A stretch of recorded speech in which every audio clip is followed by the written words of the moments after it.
livro, água, lápis e um caderno de roteiro. É tudo o que a gente precisa para poder fazer esse canal aqui se mover, né? Se mexer. É tudo que a gente precisa para poder fazer vídeo aqui nesse canal. Então, bora lá! Oi, gente, tudo bem com vocês? Espero que sim.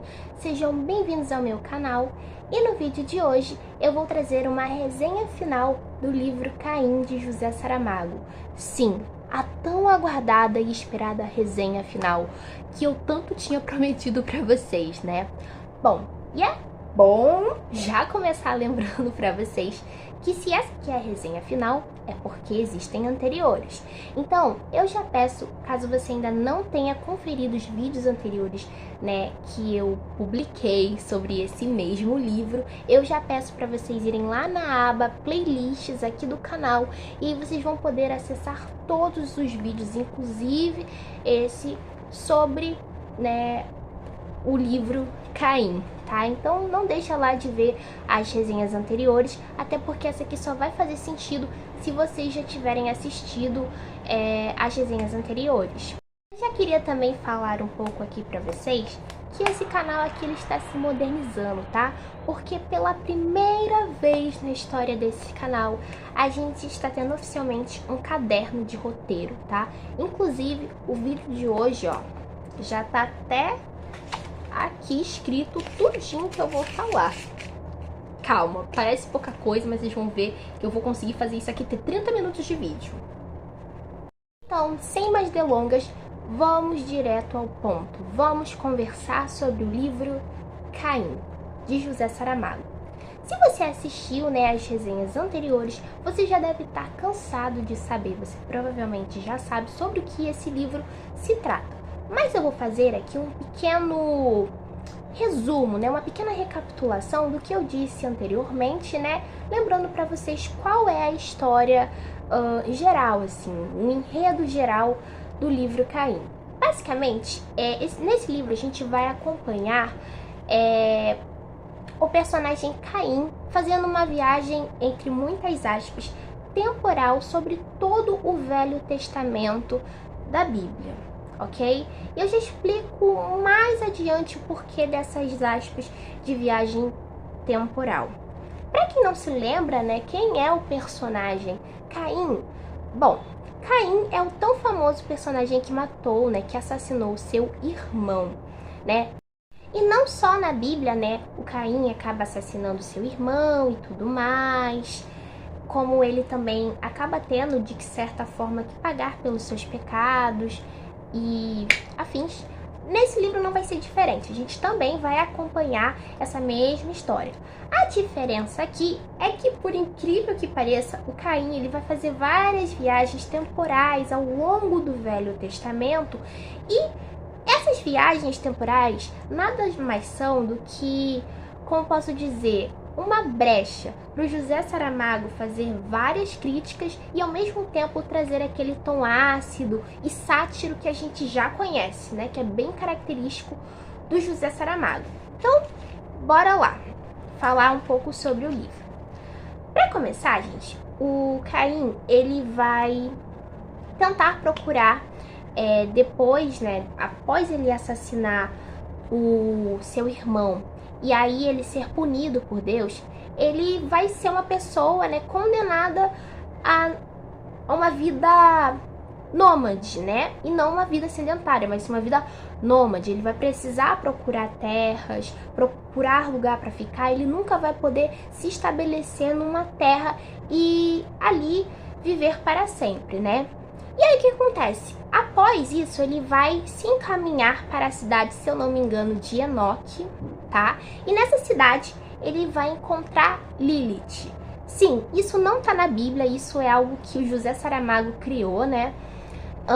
Ele vai encontrar Lilith. Sim, a Lilith é aquela personagem que seria a primeira Eva, a Eva imperfeita, né?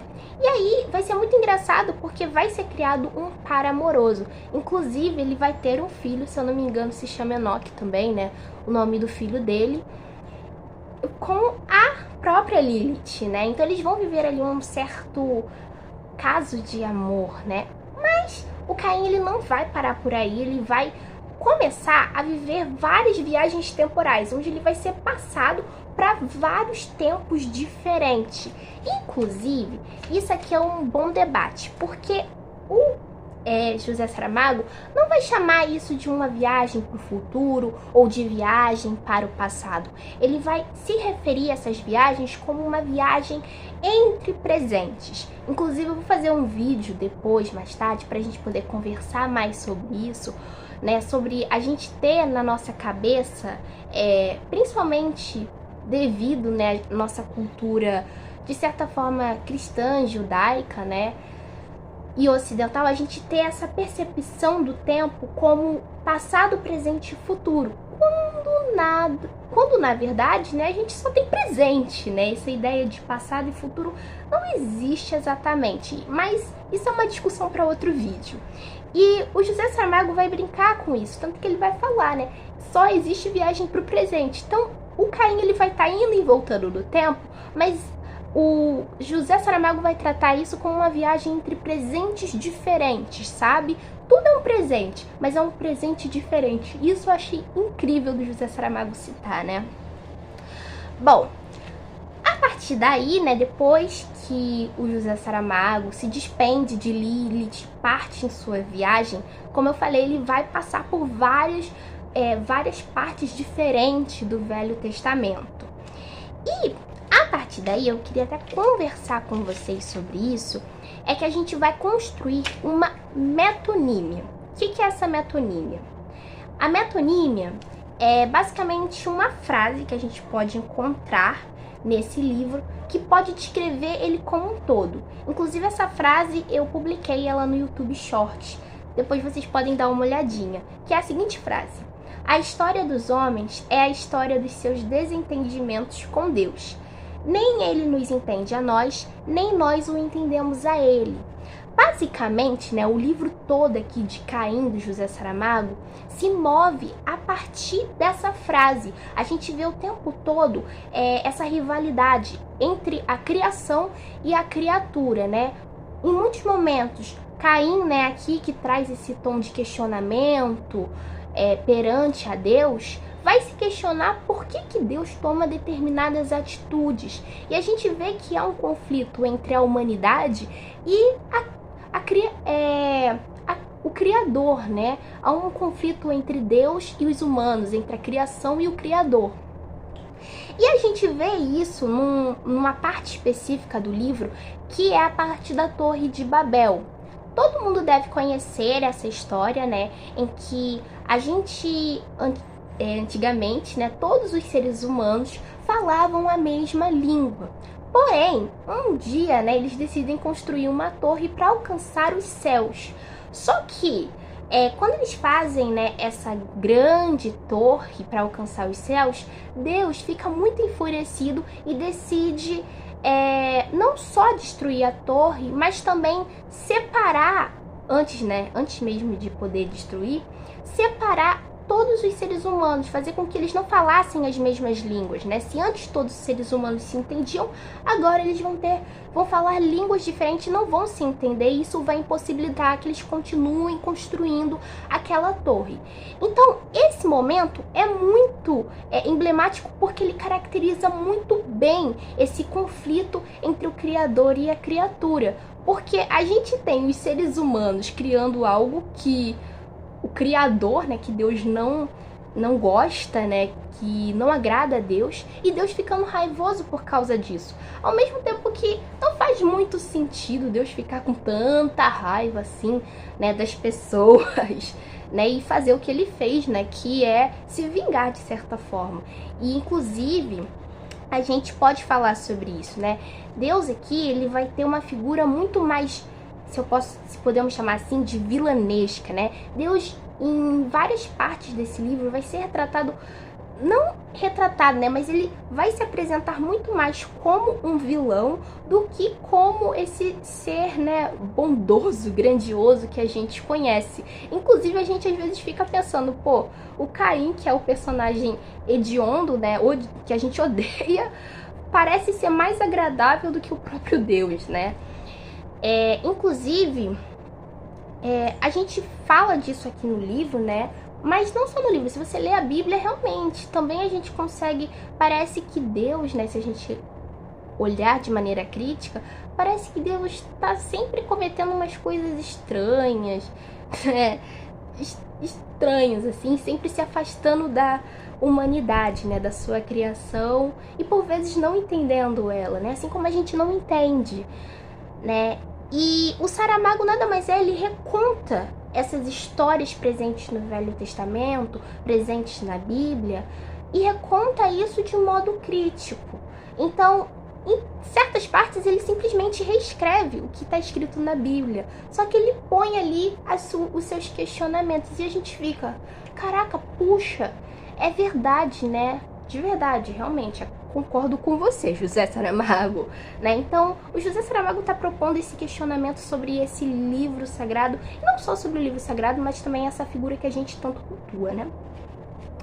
E aí, continuando aqui, né, falando sobre como Deus ele vai se aproximar muitas das vezes mais como um vilão do que o próprio Caim, ou até mesmo do que o carinha lá de baixo, que todo mundo já sabe quem é, a gente tem episódios emblemáticos que são narrados na Bíblia, como, por exemplo, os acontecimentos de Sodoma e Gomorra, né, que foram grandes genocídios, onde toda a população, né, toda uma população foi dizimada, inclusive crianças, mulheres, por causa de uma pequena parte que estava ali cometendo coisas que Deus não se agradava com isso, né? São grandes situações emblemáticas que põem em jogo essa figura de Deus e que José Saramago vai estar questionando em várias vezes. Não só essa parte, né? A gente tem, por exemplo, a parte onde a gente tem a história de Jó. Todo mundo deve conhecer a história de Jó, porque grande parte das pessoas devem ter ouvido aquela música. Jó, como pode ainda adorar? Não sei cantar, gente, perdão. Mas vocês conhecem essa música, né? Vocês já devem ter ouvido ela. E a história de Jó, pra quem não sabe, né? É sobre um homem que ele era muito fiel a Deus, ele era muito temente a Deus. E por isso ele era agraciado, né? Ele tinha muitas riquezas, ele tinha rebanhos, ovelhas, ele tinha uma família maravilhosa, ele tinha filhos maravilhosos. Bom, a vida dele era estável e uma vida, digamos assim, temente a Deus, né? Ele era muito temente, basicamente o que eu posso dizer, ele era muito fiel a Deus, né? E o que acontece? Um dia a gente vai ter ali o carinha lá de baixo, e isso é narrado na própria Bíblia, tá, gente? Eu fui consultar e realmente é narrado na própria Bíblia. O carinha lá de baixo, o Satã, né? E Deus estão ali conversando, entre muitas aspas, e aí o Satã, o carinha lá de baixo, vai lançar algo pra Deus, vai dizer assim: olha, eu acho que Jó só te adora, Senhor, porque ele é agraciado, porque ele tem fortuna, porque ele é rico, porque ele tem um rebanho, porque ele tem uma família maravilhosa. Mas duvido se o Senhor tirar tudo isso que ele tem, se no mesmo momento ele deixa de te adorar. Então Deus vai fazer meio que uma aposta e vai dizer: ah, é? Então vamos fazer o seguinte, você vai poder fazer de tudo, você vai poder atormentar toda a vida de Jó, né? Deus permite ao carinha lá de baixo, né, ao Satã, que ele possa meio que atormentar toda a vida de Jó, destruir tudo. Porém, ele não poderia meio que fazer nada diretamente com Jó, sabe? Tipo, matar Jó, não poderia acontecer isso. Mas aí Deus permite que isso aconteça, inclusive o Satanás faz, né, da vida de Jó um verdadeiro inferno, né?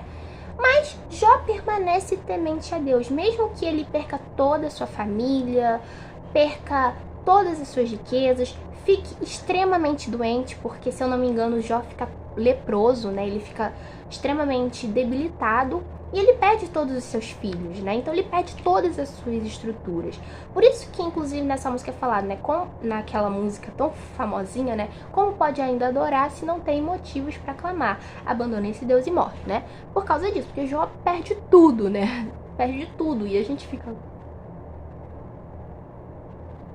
como assim? E ele continua mesmo assim adorando a Deus. E aí, nisso Deus chega para o carinha lá de baixo e diz: viu? Eu falei. Só que vocês estão entendendo que Deus já tinha certeza que Jó não iria abandonar ele, sabe? Que Jó ia continuar temente a Deus. Mesmo que isso acontecesse, Deus já sabia, né? Por que então Deus permitiu que Jó caísse em total desgraça? Por que ele permitiu? Porque ele fez uma aposta com o cara lá de baixo. Inclusive, quando eu li isso, eu não sabia. Antigamente, eu não conhecia a história de Jó. Eu ouvia muito essa música sem nem sequer saber direito sobre o que se tratava. E aí eu fui ler na Bíblia, eu fui ler de fato a história e eu fiquei assim, gente...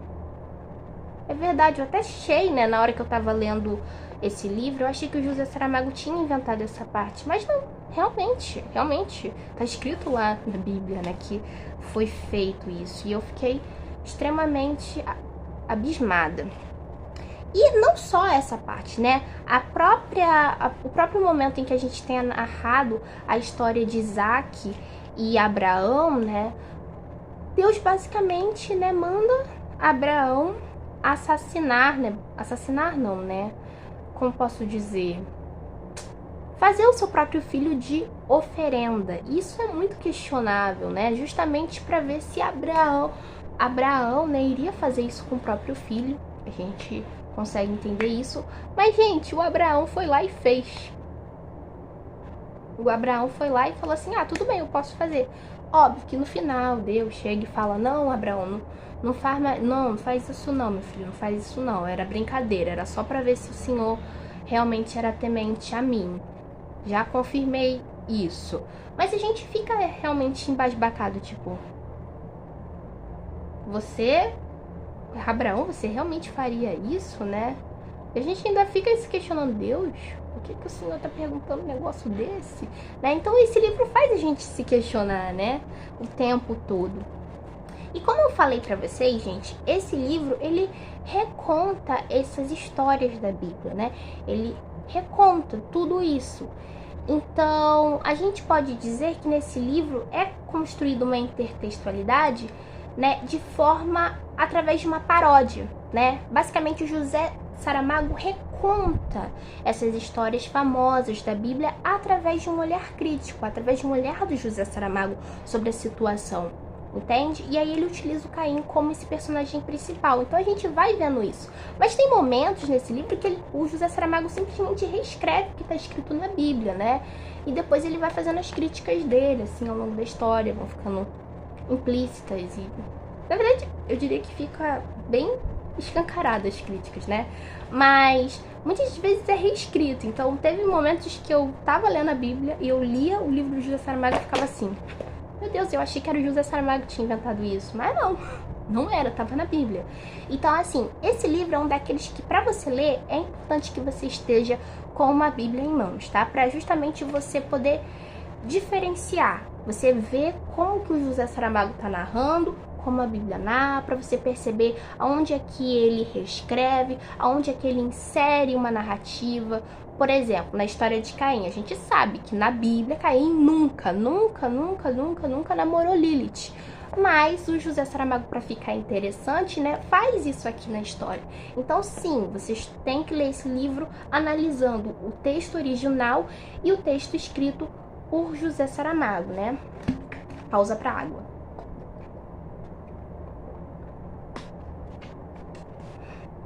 Bom, e voltando aqui falando sobre esse Deus, né, como um vilão novamente, a gente pode perceber isso até na própria história da Arca de Noé, né, que é a última história, é o último momento em que o Caim passa na Bíblia, né, durante a Bíblia, enfim, durante suas viagens entre presentes. É o último momento onde ele se passa e a gente percebe isso também, né?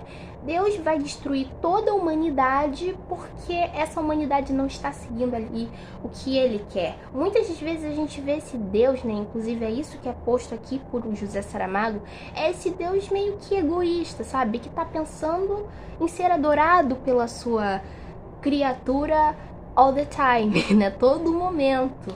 E muitas das vezes deixando a criatura, né, de lado. E aí aqui tem uma ironia e mais uma vez uma acidez do José Saramago, que é quando ele vai falar sobre quantas súplicas existem, né,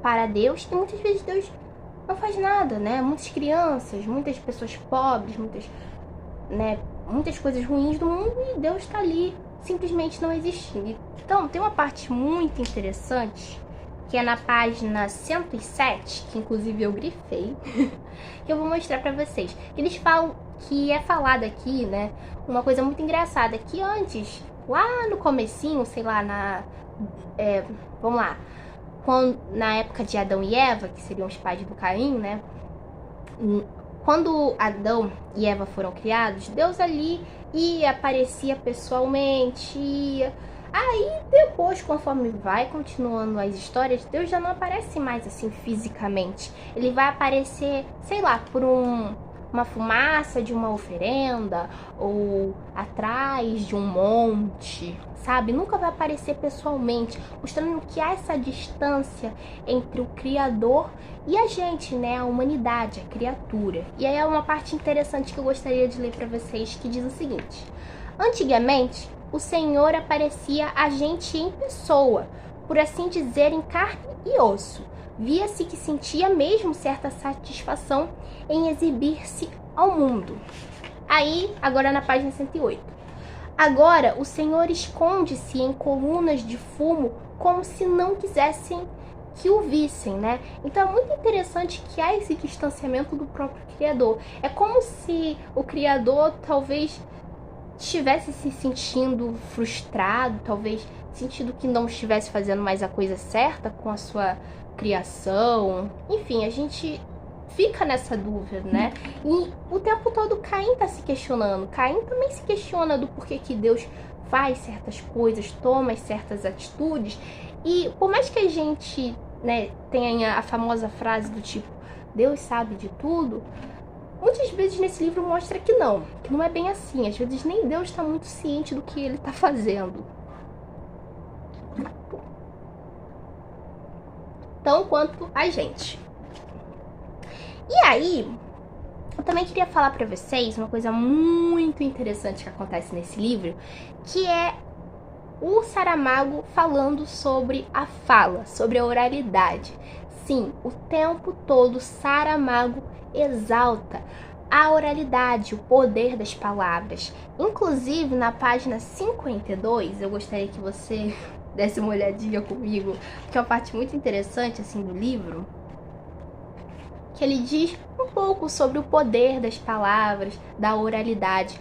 Quem viu as minhas resenhas anteriores, viu quando eu falei, né, sobre como o estilo do Saramago tenta se aproximar da fala, da fala. Por isso que ele não utiliza pontuações certinhas e sim o uso excessivo de vírgulas, né? O tempo todo ele fica utilizando vírgulas para manter os diálogos, a história. Ele não utiliza, por exemplo, travessão, ponto de interrogação, nada disso. Ele só vai utilizando vírgulas. E isso se dá justamente porque o Saramago ele quer que as pessoas, como posso dizer, possam interpretar das suas formas. E como se fosse o que acontece com a gente quando a gente está falando. A gente não fica falando assim, travessão, oi, vírgula, tudo bem? Ponto de interrogação. Não, você simplesmente chega e fala, oi, tudo bem? E parece que a gente fala com várias vírgulas, né? Várias vírgulas separando, né? E aí o José Saramago tenta trazer o tempo todo isso, né? Esse estilo estilístico próprio do José Saramago exalta o poder da fala, da oralidade. E ao mesmo tempo, né, se isso não bastasse, durante vários momentos o Saramago deixa explícito o quão importante ele acha, né? Não ele, né? Mas através de seus narradores, né? Ele acha importante o poder da oralidade. Então, bora ler aqui na página 52. Como tudo, as palavras têm os seus cases, os seus comos e os seus porquês. Algumas solenes interpelam-nos com um ar pomposo, dando-se importância, como se estivessem destinadas a grandes coisas. E vai-se ver. Não eram mais que uma brisa leve que não conseguiria mover uma vela de moinho. Outras, das comuns, das habituais, das de todos os dias, viriam a ter, afinal, consequências que ninguém se atreveria a prever. Não tinham nascido para isso e, contudo, abalaram o mundo. Você tá entendendo? Né? Como ele tá falando aqui que é o seguinte, a gente às vezes utiliza palavras banais.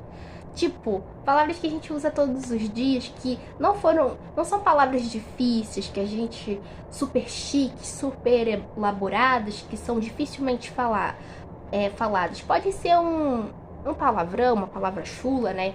Pode ser um oi, pode ser um ai, sei lá, coisas. Pode ser um entra, né? E em momentos propícios, momentos determinados, aquelas palavras podem ter um poder que uma palavra pomposa não tenha, uma palavra super chique não tenha. Por exemplo, você tá no meio da chuva, aí alguém vem e fala assim, entra aqui, pra você poder se abrigar, né? E fala, entra aqui.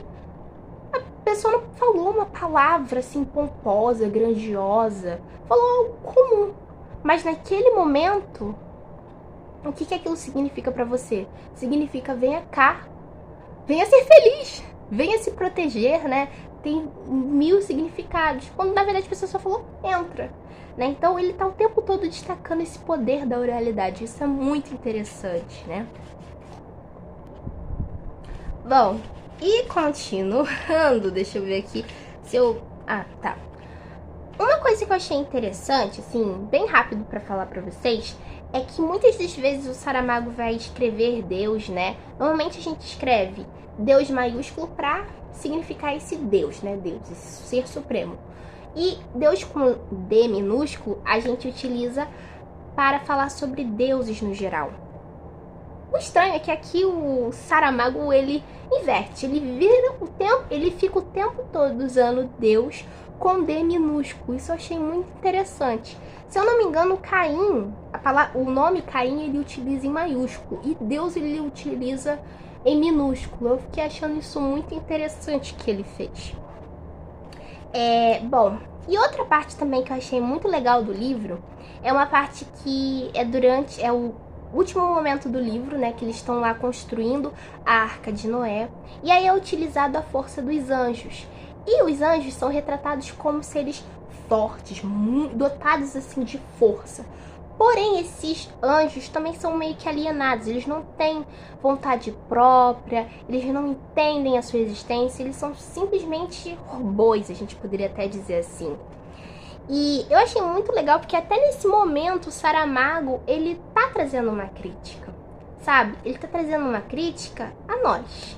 Eu fiquei até pensando numa coisa meio, sabe, do Marx, sabe? Proletários versus burgueses. Eu fiquei pensando isso na minha cabeça. Por quê? Porque Deus é uma figura de poder, né? E os anjos, eles são submissos a Deus. Porém, eles são muito, muito, muito, muito fortes. Inclusive, Deus tem uma hora, o Deus, personagem aqui do livro, vai chegar e vai falar assim, eles são muito fortes. Ainda bem, assim, eles não têm noção do quão eles são fortes. Eu preciso manter eles aqui, né? Parece que o José Saramago tá fazendo uma crítica, né? Do tipo, olha, vocês têm muito poder, né? Nós, sociedade, nós seres humanos, enfim, vocês entenderam, né? Nós que estamos aqui por baixo, a gente tem muito poder. A gente meio que mantém esse tabuleiro, independente de qualquer que seja a figura de poder. Então, eu senti essa crítica do José Saramago, sabe? Quando ele fala sobre os anjos, parece que ele tá fazendo essa analogia com a gente, sabe?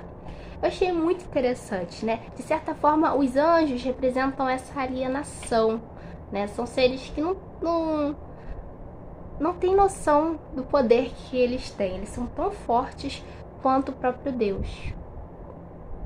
Enfim, questionamento. Agora, voltando também falando aí ainda sobre essa última parte do livro, né, que se passa aí na construção da Arca de Noé. Para quem não se lembra, né, a Arca de Noé foi construída porque a humanidade, né, antiga estaria pecando demais e aí Deus decide meio que dar um fim àquela humanidade para tentar reconstruí-la.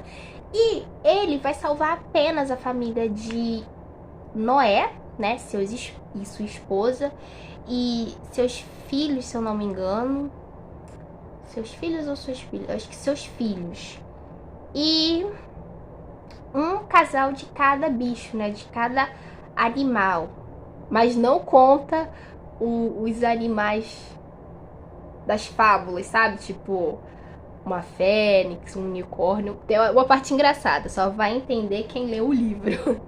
Mas enfim, vai pegar um par de cada bicho, né? E pôr dentro de uma arca gigante. E aí é nesse momento que eu falei pra vocês que tem os anjos que estão lá construindo, ajudando a construir a arca. E aí eu achei muito interessante porque no final, o que acontece? Vou dar um spoiler. Não se importe muito com esse spoiler. O Caim, ele vira um vilão, né? Ele se revolta. Aí ele começa meio que a destruir, ele começa a, basicamente, mandar todo mundo que tava na arca, Noé, a esposa, as noras de Noé, os filhos de Noé, manda todo mundo assim, ó, pro ralo. Chuf! Literalmente, ele manda todo mundo junto, todo mundo vai embora junto com o dilúvio. E isso daí foi um final muito interessante, porque foi um final inusitado. Quando terminou, eu fiquei tipo assim... Como assim já terminou? Não, continua, eu quero que essa história continue, né? Por quê? Qual foi o que José Saramago quis fazer com isso? O José Saramago quis dizer o seguinte: a humanidade, a futura humanidade perfeita, nunca existiu. A gente ainda é a mesma humanidade imperfeita dos tempos antigos, sabe? A gente nunca existiu. A gente não é a humanidade que Deus tentou fazer ser perfeita. A gente é a mesma humanidade daquela. A humanidade perfeita nunca existiu, né? E é esse momento muito interessante que o Caim manda tudo que seria a possibilidade, entre muitas aspas, de uma humanidade perfeita, né? Que obedecesse a Deus, né? Totalmente, de forma extremamente perfeita. Essa humanidade nunca existiu. Entende? E eu fiquei tipo assim... Que genialidade! Eu fiquei tipo, José Saramago! Eu amei. Sério, foi um final inusitado, passageiro. Eu fiquei tipo assim, eu quero mais, conta mais pra gente. Mas esse final é muito impactante. Assim, você termina o livro e você fica tentando digerir o que aconteceu. Peraí, o Caim mandou todo mundo, ele literalmente, né? Mandou todo mundo junto com o dilúvio. Foi Noé, foi a esposa do Noé, foi todo mundo. Mas eles iam construir a sociedade perfeita. Aí que tá. A sociedade, a humanidade perfeita que Deus tentou refazer, nunca existiu. A gente é a humanidade imperfeita ainda. Eu achei isso de uma genialidade incrível, sabe? E eu acho que é isso, gente. Eu acho que eu falei tudo que eu queria falar sobre o livro. Eu falei os principais pontos que eu queria falar, os principais pontos, né, do meio pro final do livro. E é isso, espero que vocês tenham gostado. Um beijo, tchau!